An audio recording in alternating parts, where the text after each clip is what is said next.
मुगलाना,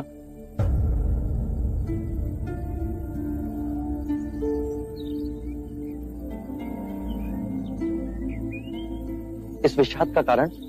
कई रात्रियों से पूर्ण ध्यान में मेरे विचार मेरी माता की ओर चले जाते।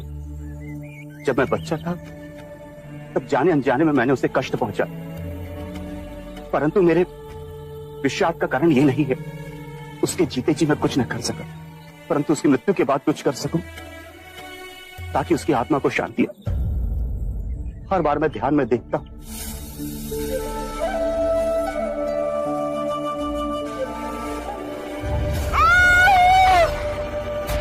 माते, इस दृष्टांत ने मुझे बहुत व्यथित कर रखा है बुद्ध। इसका क्या अर्थ है? मुगलाना, जब तुम्हारी माताश्री जीवित थी तो क्या उन्होंने बुरे कृत्य किए थे? वचन से, कर्म से, विचारों ने। मेरी माता ने सिर्फ कांटे ही बोए। मैं अपनी माता के दुष्परिणामों को कैसे पलट सकता हूं? जैसी भी थी तो मां ही। मैं उस मां के ऋण को कैसे चुकाऊं? अपनी करुणा से मुझे कोई राह दिखाइए। तुम्हारी माता के दुष्प्रवृत्तियों के बाद भी उनके प्रति तुम्हारा स्नेह देखकर मैं अति प्रसन्न हुआ मुगलाना। माता पिता का ऋण तो आकाश के समान है, दिन हो या रात, हर मनुष्य को उस ऋण का सदैव स्मरण होना चाहिए। माता पिता को सच्ची श्रद्धांजलि है कि अपने जीवन को आनंद और संस्कार से जियो, सत्कर्म करो और अपने पुण्यों को माता पिता को समर्पित कर दो। तुम्हारा जीवन तो ऐसा ही है मुगलाना।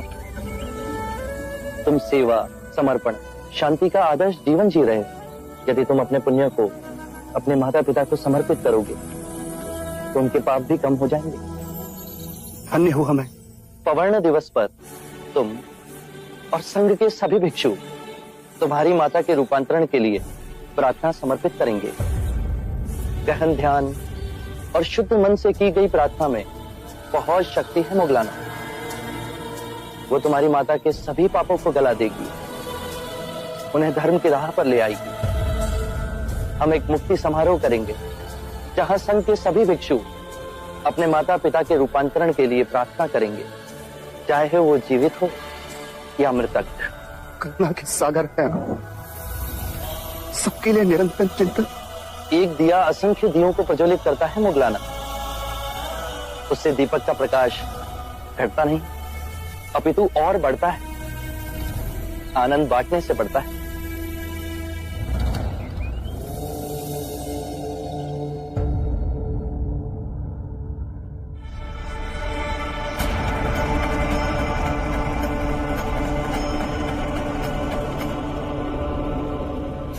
महाराज, मैं ये क्या सुन रहा हूं? आप बुद्ध के न्यायी बन गए हैं। घोरनाथ, अच्छा होता यदि मैं यात्रा पर न जाता। आप ऐसा अनर्थ कैसे कर सकते हैं? आप अपने धर्म को कैसे छोड़ सकते हैं? क्षत्रियों का धर्म आपके लिए सर्वोपरि है। आपका कर्तव्य है मगध की सीमाएं बढ़ाए, चक्रवर्ती सम्राट बने। मैं अपना कर्तव्य भली भांति जानता हूं कुलगुरु। लगता है बुद्ध ने आपको भी भ्रमित कर दिया है। सम्मोहन शक्ति है उसके पास, आपके पिता की तरह आपको भी भ्रमित कर रहा है। कृपया कर बुद्ध पर झूठे लांछन ना लगाएं। महाराज, मैं सत्य कह रहा हूं। बुद्ध ने केवल ऐसी बातें कही हैं जिससे अनेकों प्रश्न उठ रहे हैं, परंतु उत्तर नहीं मिला। जैसा कि ये संसार शाश्वत है या नश्वर, सृष्टि सीमित है या अनंत, शरीर आत्मा दो है या एक, मृत्यु के पश्चात हमारा अस्तित्व रहता है या विनाश हो जाता है। मैं इन किसी भी प्रश्नों का उत्तर नहीं दूंगा कुलगुरु। ये सब आपकी बुद्धि की उपज है। बुद्ध ने कभी भी अपने उपदेश में इन बातों को तनिक तूल नहीं दिया। यदि शाश्वत प्रश्नों का बुद्ध के पास स्थूल नहीं है तो वो किन विषय पर उपदेश देते हैं? उनके प्रवचनों का हमें क्या लाभ? बुद्ध कहते हैं कि अपने शरीर, अपनी श्वास को साधो, उससे अपने अंतर्मन को छिन्न भिन्न करती विभिन्न भावनाओं को समझोगे, दुख और संताप पर विजय पाओगे। जीवन की छोटी छोटी अनेक लहरों के थपेड़ों में सजग और ध्यानपूर्ण जियोगे। बुद्ध जीवन से मुंह मोड़ने को नहीं कह रहे, चेतना से जीने को कह रहे हैं। कुलगुरु, जीवन इन्हीं छोटी छोटी बातों का बहुमूल्य रत्नकोश है, ना कि बड़ी सैद्धांतिक बातों का। छोटे छोटे लोग छोटी छोटी खुशियों के साथ जीते हैं, परंतु आप तो सम्राट हैं। आपका स्तर इस मगध में सबसे सर्वोपरि है। स्तर का विचार भी मनुष्य बुद्धि की उपज है। लगता है महाराज आप विनाश की ओर जा रहे हैं। एक क्षत्रिय होकर ज्ञानियों जैसी बातें कर रहे हैं आप। क्षत्रिय और ब्राह्मण, ये अंतर भी मनुष्य बुद्धि ने पैदा किया। मुझे बुद्ध के चरणों में शांति मिली। महाराज, यदि आपको शांति चाहिए तो मैं इसके कई उपाय आपको बता सकता हूं। आपसे केवल मुझे अशांति ही मिली है कुलगुरु। आप क्या मुझे शांति देंगे? आपकी बातों में मैं अपने धर्मपरायण पिता की मृत्यु का कारण बना। आंखें मूंदता हूं तो महाराज बिंबिसार की प्रेम भरी मूरत चुप चुप कर मुझे निहारती दिखाई देती है। न रातों को नींद है, न दिन को चैन है। क्षमा करिए महाराज, एक ब्राह्मण हूं, सत्य कहने से संकोच नहीं करूंगा। इस विषाद का कारण पितृ हत्या का पछतावा नहीं, अम्रपाली के भिक्षुणी बनने का आघात पहुंचा है आपको। कुलगुरु,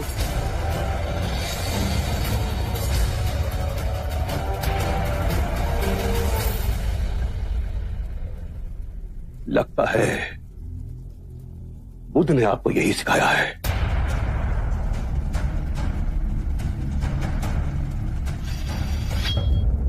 मगध के लोगों को आपसे बहुत सारी आशाएं थी, परंतु आप हमारा ही दमन कर रहे हैं। चलिए ऐसा ही सही, हम इसके लिए भी तैयार हैं।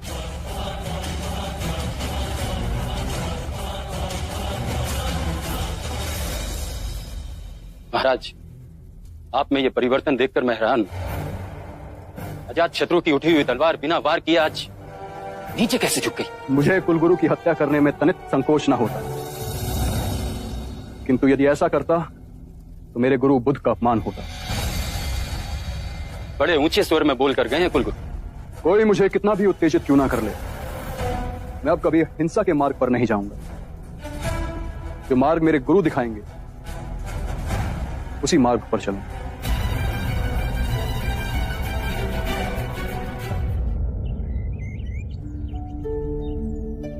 बुद्ध,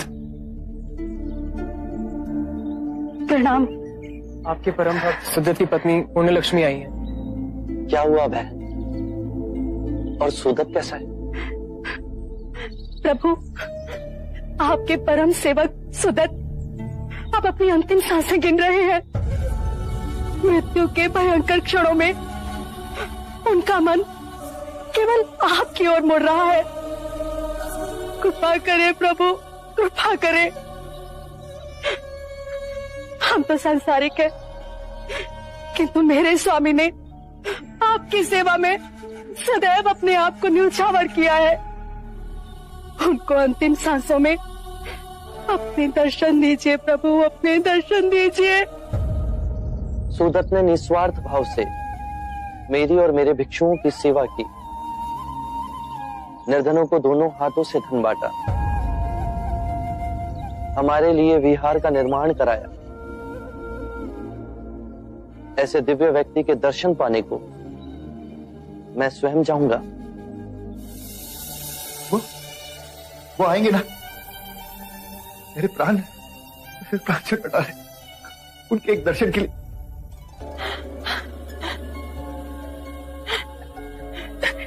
देखिए तो, स्वयं बुद्ध आए हैं। बुद्ध,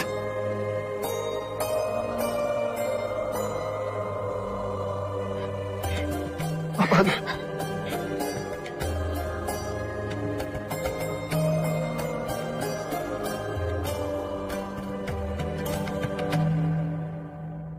मेरी अंतिम इच्छा थी कि आपके दर्शन कर सकूं।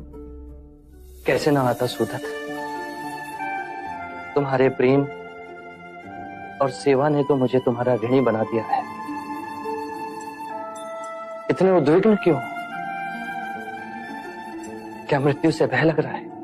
बुद्ध, भय तो लग रहा है, पर आपको देख लिया तो मन में हिम्मत बन रही। डरो मत सुदत। आज तक तुमने अपना सारा जीवन दूसरों की सेवा की। तुम्हें कोई भी कष्ट नहीं हो सकता। जैसा मैं कहता हूं, केवल उस और ध्यान धरो। मृत्यु का सामना करने का साहस स्वयं तुम में जगेगा। अपनी आंखें बंद करो और ध्यान धरो। मैं ये आंखें नहीं, मैं ये आंखें नहीं, मैं ये कान भी नहीं, मैं ये कान भी नहीं, मैं जिह्वा भी नहीं, मैं जिह्वा भी, मैं शरीर भी नहीं, मैं शरीर भी नहीं, मैं ये चित्त भी नहीं, मैं ये चित्त भी नहीं।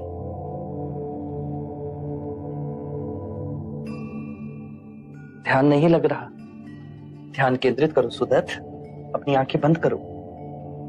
जो मैं देखता हूं वो मैं नहीं, जो मैं सुनता हूं वो मैं नहीं, जो गंध आ रही है वो मैं नहीं, जो स्वाद, स्पर्श, विचार उठ रहे हैं उन सब में भी मैं नहीं। जो मैं देखता हूं वो मैं नहीं, जो मैं सुनता हूं वो भी मैं नहीं, जो गंध आ रही है वो भी मैं नहीं, जो स्वाद, स्पर्श और विचार उन सब में मैं नहीं। मैं ये दृष्टि नहीं, ध्वनि नहीं, सुगंध नहीं, विचार नहीं, स्वाद नहीं, मन नहीं, सुगंध नहीं, स्पर्श नहीं, मन नहीं। आगे बोलिए बुद्ध। मैं पृथ्वी तत्व नहीं, मैं आकाश भी नहीं, मैं वायु भी नहीं, मैं जल भी नहीं, चेतना तत्व में भी मैं नहीं। कोई तत्व मुझे जकड़ नहीं सकता। जन्म और मृत्यु मुझे छू नहीं सकती। जन्म और मृत्यु मुझे छू नहीं सकते। मैं मुस्कुराता हूं क्योंकि ना मैं जन्मा हूं, ना ही मैं मर सकता हूं। ना जन्म ने मुझे जीवन दिया और ना ही मृत्यु मेरा जीवन मुझसे छीन सकती। जन्म और मृत्यु पर मेरा अस्तित्व ना निर्भर था, ना निर्भर है। क्या हुआ सुदित? ध्यान नहीं लग रहा?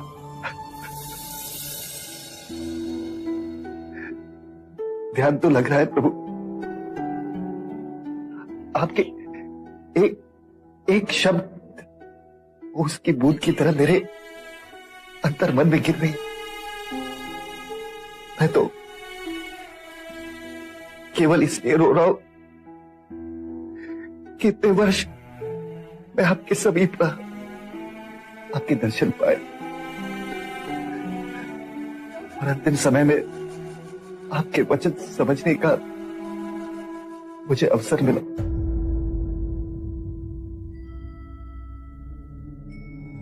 धन्य है बुद्ध, धन्य है आप।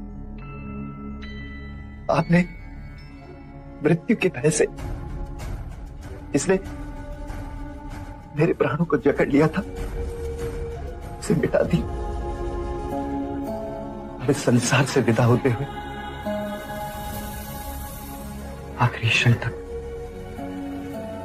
मैं केवल आपको देखना चाहता हूं।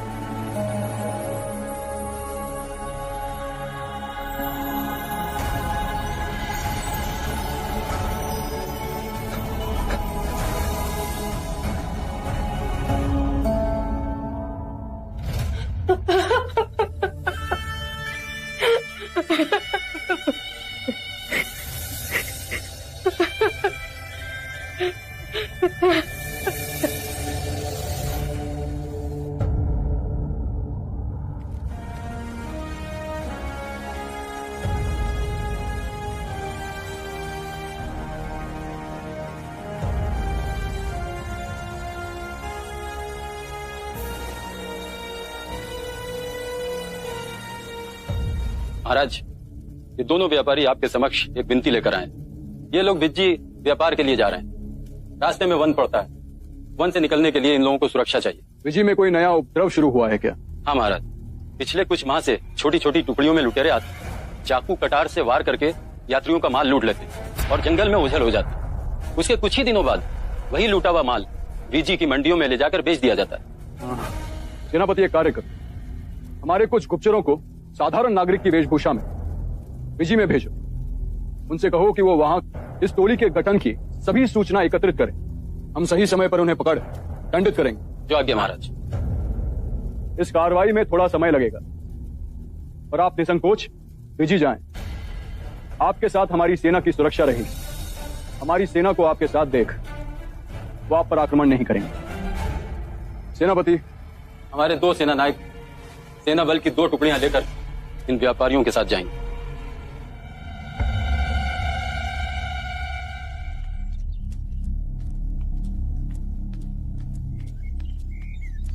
मित्र, हम ये सोच रहे थे कि हमने ये क्या जीवन पाया है। एक सेना नायक होने का अर्थ होता है देश की रक्षा के नाम पर मानव हत्या करें। आपने मेरे मुंह की बात छीनी। महाराज अजत शत्रु का अनुमान गलत है। विजी के लुटेरे बहुत बेधड़क हैं। वो हमें देखकर भय से डरकर भाग नहीं जाएंगे। वो अपनी सत्ता जमाने के लिए हमसे युद्ध लड़ेंगे और हमें ना चाहते हुए उनका वध करना पड़ेगा। इसके पश्चात ये व्यापारी धन कमाने के लिए जुट जाएंगे और मानव हत्या के पाप का बोझ ढोने के लिए हमें छोड़ दिया जाएगा। सत्य कहा आपने मित्र। अब हमें ये पाप का बोझ उठा के लगता है पूरा जीवन व्यतीत करना पड़ेगा। मृत्यु के पश्चात हमें स्वर्ग नहीं नर्क मिलेगा। महाराज ने तो मुक्ति का मार्ग खोज लिया है और स्वयं बुद्ध के अनुयायी बन बैठे। इतने सारे पाप करने के बाद भी वे मुक्ति के मार्ग पर चल पड़े। तो क्या हमें मुक्ति नहीं मिलेगी? सत्य कहा। महाराज ने तो पंचशील के सिद्धांतों का पालन कर अहिंसा का मार्ग अपना लिया और हमें हिंसा के मार्ग पर भेज रहे हैं। आप अपनी जगह सही हैं, पर जब तक हम सैनिक हैं, हम महाराज की आज्ञा का उल्लंघन नहीं कर सकते। ये देशद्रोह कहलाएगा। इसलिए हमें कोई और मार्ग ढूंढना पड़ेगा जिससे हमें मुक्ति मिल सके।